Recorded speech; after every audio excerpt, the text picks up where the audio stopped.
Olá, nós somos alunos e alunas do curso de Engenharia Ambiental na Unicamp e estamos aqui hoje para falar sobre as propostas relacionadas ao meio ambiente dos candidatos à presidência da República, Jair Bolsonaro e Fernando Haddad.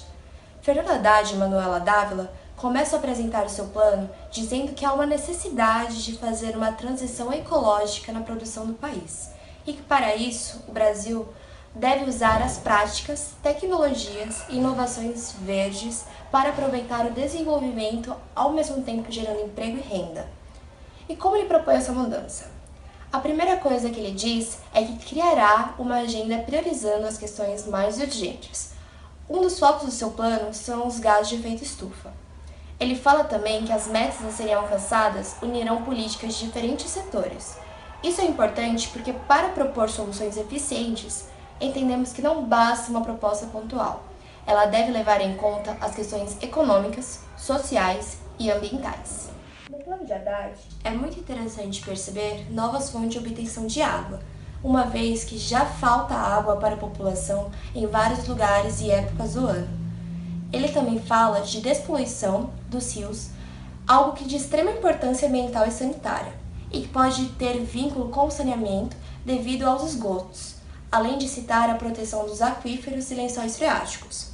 Sobre gestão de resíduos, o governo federal deverá apoiar os estados e os municípios na implantação de política nacional dos resíduos sólidos, com a implantação de aterros sanitários e de sistemas fechados de compostagem em cidades, incentivar a coleta seletiva e a reciclagem, a logística reversa e a cooperativa de catadores.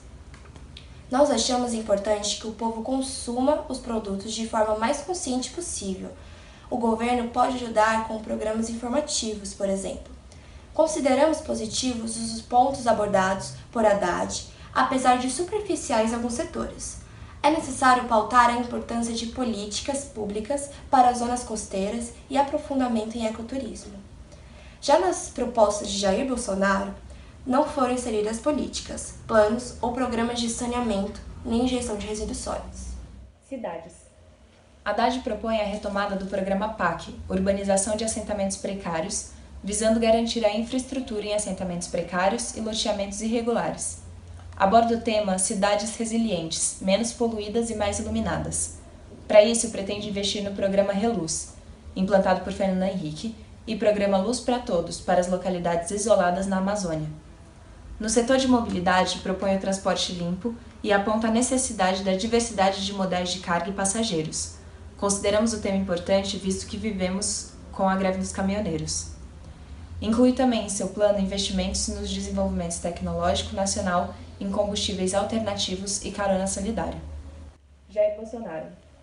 Em seu plano, propõe tipificar como terrorismo as ocupações de propriedades rurais e urbanas no território brasileiro. O plano de Haddad propõe a diversificação das matrizes elétricas com energias renováveis, solar, eólica e biomassa. Metas dessas mudanças: 1. Gerar a emissão de gases de efeito estufa da matriz elétrica brasileira até 2050. 2. Instalar kits fotovoltaicos em 500 mil residências por ano. 3. Venda do excedente de energia gerado por residências, comércios e indústrias. Investimentos: modernização do sistema elétrico existente, sobretudo das usinas geradoras, como redes elétricas inteligentes. Sobre o petróleo, sugere a ação do Estado para a manutenção de um custo bem menor que o internacional quando vendido aos brasileiros. Sobre o gás de cozinha, criação do programa Gás a Preço Justo. O plano de Bolsonaro propõe que, com sol, vento e mão de obra, o Nordeste pode se tornar a base de uma nova matriz energética, limpa, renovável e democrática. Sobre o petróleo, vantagens comparativas ou competitividade e não regulação pelo Estado. Os preços praticados pela Petrobras deverão seguir os mercados internacionais, mas as flutuações de curto prazo deverão ser suavizadas. Sobre o óleo e gás, ao mesmo tempo, deveremos promover a competição no setor de óleo e gás, beneficiando os consumidores. As questões do campo. O plano de governo do Haddad de transição ecológica voltado à vida do campo é dividido em 8 tópicos. Nós decidimos destacar 2 dos 8. O primeiro, produzir alimentos saudáveis. O Brasil é um dos países que mais consome agrotóxicos no mundo. Segundo a ONU, os agrotóxicos causam 200 mil mortes por intoxicação por ano. além da contaminação dos nossos solos, rios, mares e a causa de morte de outros seres vivos. Para mudar essa situação, o governo de Haddad propõe um programa de redução de agrotóxicos, banindo aqueles que são proibidos em diversos países do mundo, além de políticas públicas para práticas agroecológicas, que já é justamente o próximo tópico, fortalecer a agricultura familiar de base agroecológica.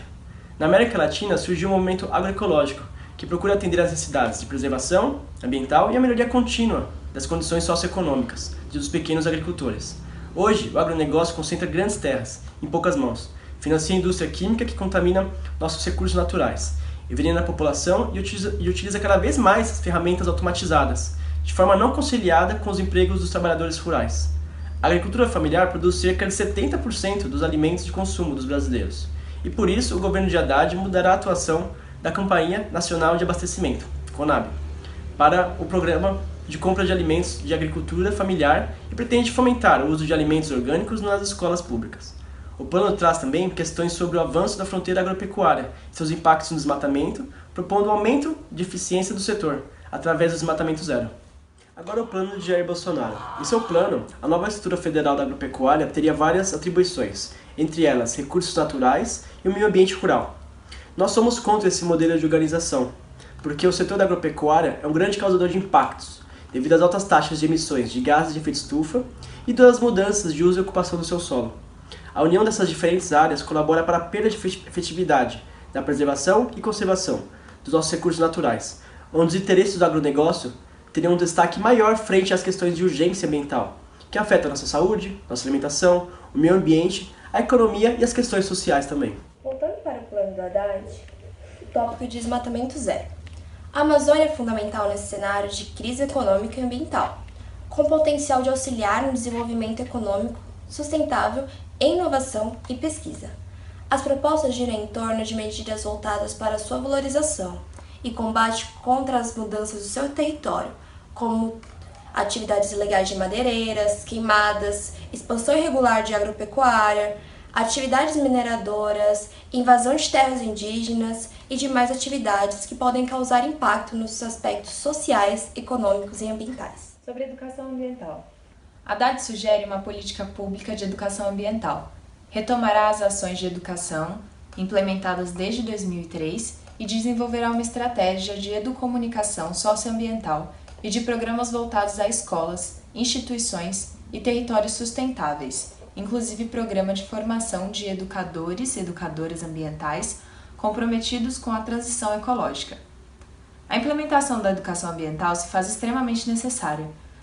A reunião intergovernamental sobre educação ambiental, ocorrida na Geórgia em 1977, estabelece vários princípios. Dentre deles, ela deve ser um processo contínuo e permanente, iniciado a nível pré-escolar e adotar as perspectivas interdisciplinares, utilizando o conteúdo específico de cada matéria de modo a analisar os problemas ambientais através da ótica global e equilibrada.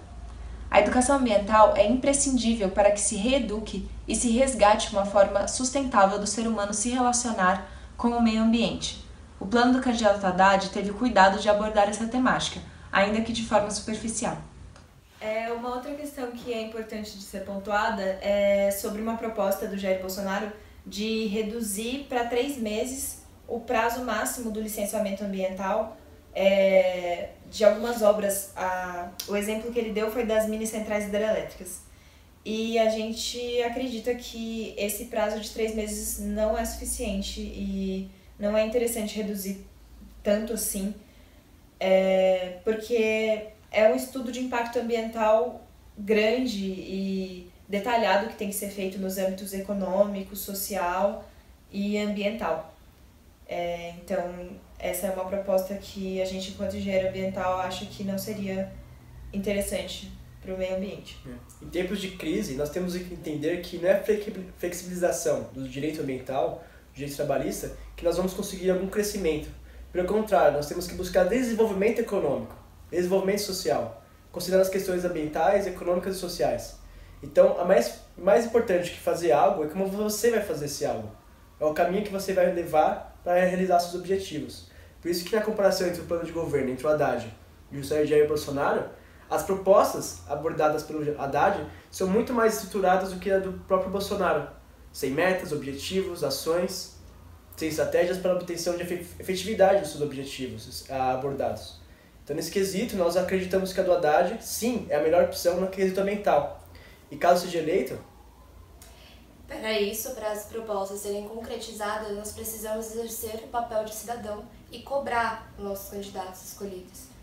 Então, para continuarmos a corrente, nós vamos desafiar mais 3 institutos para falar um pouco também, fazer uma análise crítica das áreas estudadas de cada instituto. Obrigada aí pela atenção. E votem com consciência.